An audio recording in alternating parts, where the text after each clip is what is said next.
Olá, internautas, bom dia. Estamos ao vivo no programa Quadrinhos para Quadrados Redondos pela TV Geração Z. Vou mostrar aqui um trabalho aqui maravilhoso, né?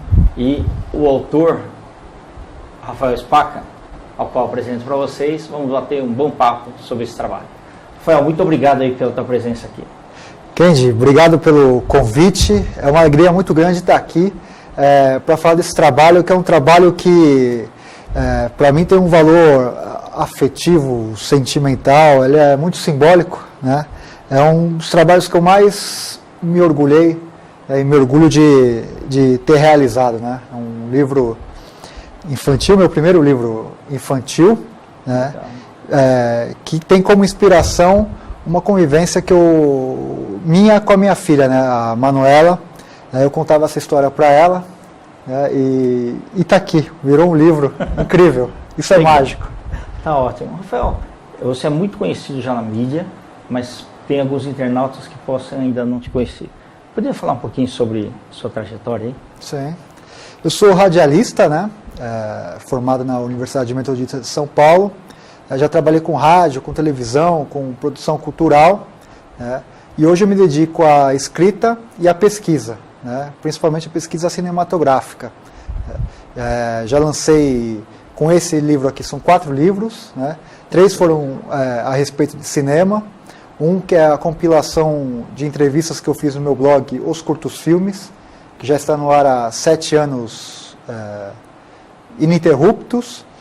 Lancei um a respeito do Rubens Francisco Luchetti, o Conversações com Rubens Francisco Luchetti, e recentemente eu lancei a fotobiografia da Vanessa Alves, né, que é uma das maiores expoentes da Boca do Lixo.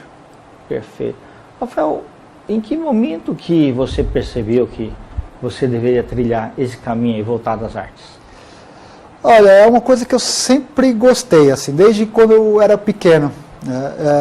Eu lembro que logo assim na infância eu não era muito de pedir brinquedo, né? Eu pedia para os meus pais gibis, né? Gostava já de pequeno ler jornal, ler livro, né? Então eu lembro que um aniversário eu pedi a assinatura da Turma da Mônica para receber em casa os gibis, né? Certo. Então ali eu já percebia que ia trilhar por esse caminho, assim, desse viés da cultura. E desde então o meu interesse foi aumentando, né? E aí eu decidi fazer rádio e TV, que é uma área voltada para a difusão cultural, né, do saber, do entretenimento. Me encontrei ali, né?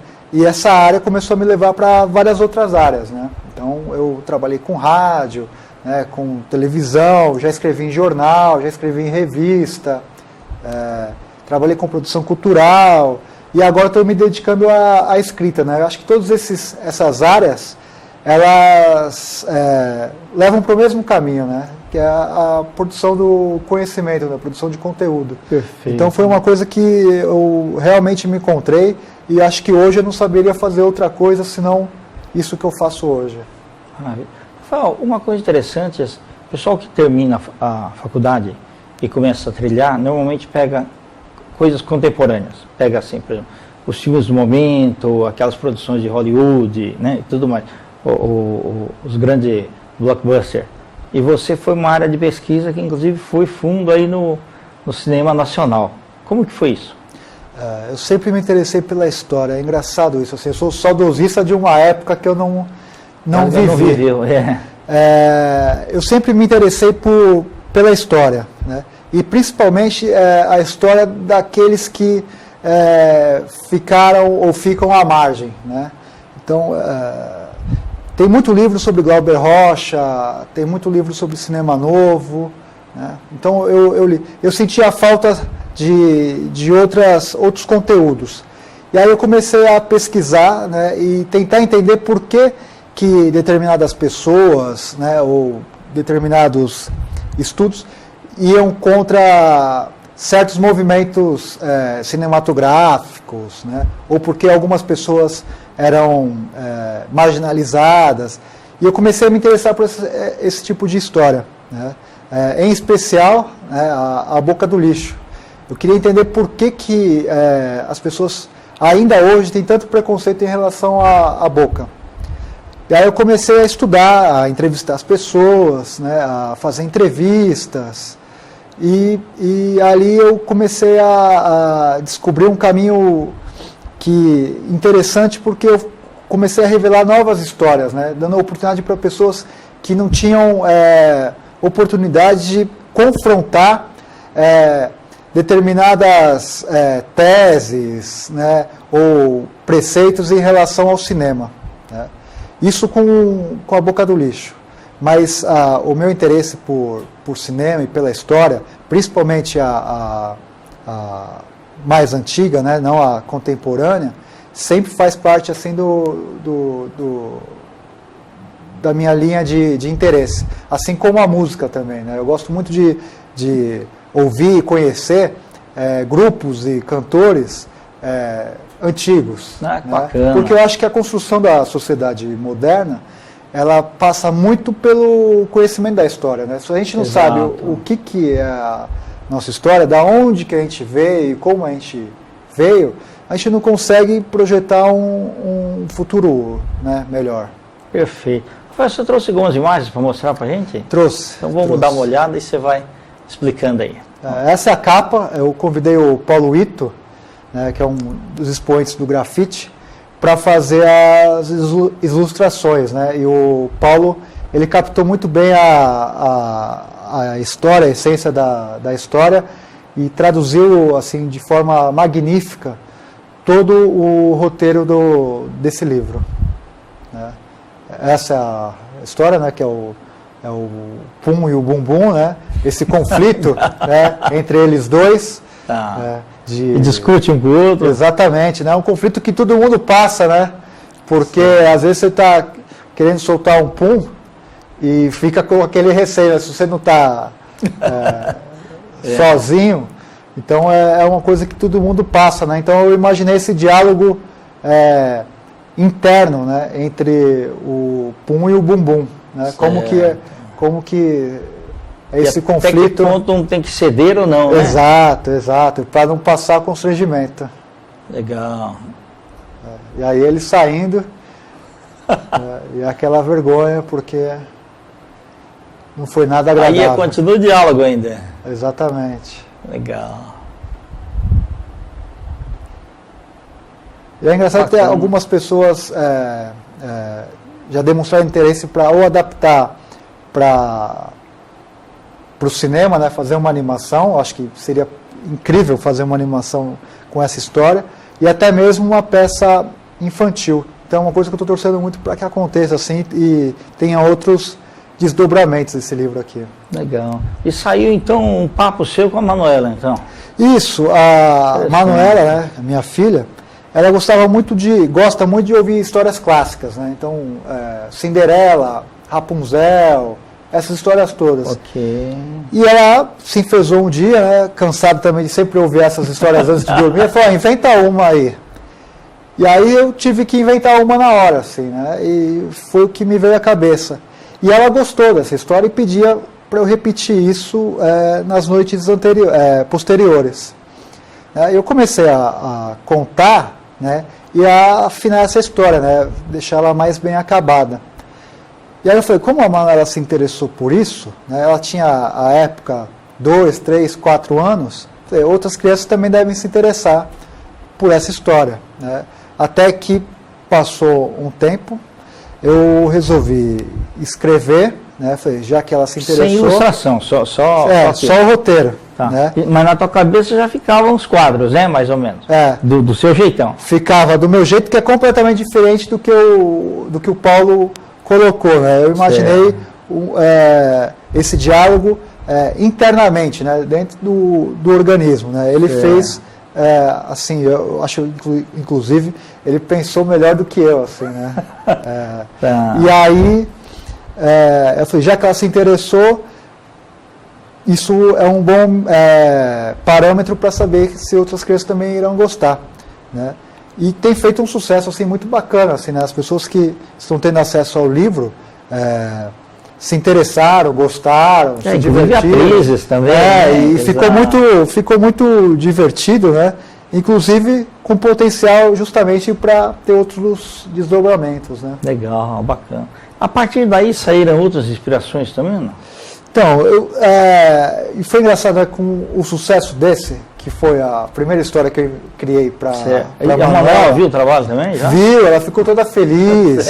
E a gente recebeu uns amigos em casa, ela fez questão de autografar o livro para essas pessoas, né? Entendi, legal. Porque eu encaro ela, não está o nome dela aqui, mas ela é a coautora disso, né? Ela que me inspirou. Dela aí, ela que me inspirou, né? Então eu divido essa autoria com ela. E tem uma outra história que eu criei também para ela, né? Que eu estou pensando, fiquei tão feliz com o resultado, que eu estou pensando mais para frente também em concretizar isso, né? Transformar isso num livro. Perfeito, legal. Rafael, dentro dos seus projetos que você fez aí, principalmente a ida, tua disponibilidade não só assim por telefone, mas em visitar as pessoas em loco, você acha assim, foi muito bom, por exemplo, ter ido lá em Cravinhos, conhecer o Luquete pessoalmente, conversar com ele, bem diferente de fosse só por e-mail ou telefone? O contato presencial é fundamental, né? Porque uma coisa é o contato frio da internet, né? E-mail, Facebook ou até o telefone. E uma coisa é você, em loco, né? Conhecer um personagem que te inspira, né? O Luquete é um profissional que me inspira profissionalmente e pessoalmente, né? É um cara que eu direciono assim, eu gostaria de ter uma diretriz como a que ele tem pela vida dele, assim, né? Essa paixão pela cultura, em produzir, né? Um cara determinado e focado, né? Focado, né? Pensando na cultura do país, né? Na preservação, né? Salvaguardar essa memória, né? É um cara que eu sempre vi um valor muito grande nele, assim, e me inspira sobremaneira, assim, né? O Luquete é um cara que eu acho que esse livro, assim, e os outros que eu escrevi, tem uma participação dele, assim, direta e indireta, né? Porque ele é inspirador, né? Certo. O Luquete é um profissional do mais alto nível, né? E eu acho que ainda vai ter um momento que o Brasil vai reconhecer ele como ele merece, né? É um rapaz que escreveu mais de 1.500 livros, né? Fez roteiro para cinema, né? Ele é multiplataforma. Certo, né? ok. Trabalhou com rádio, com televisão, jornal. É incrível, é incrível. Um grande profissional da comunicação. Se estivesse morando num país que incentiva a cultura, realmente estaria endeusado hoje.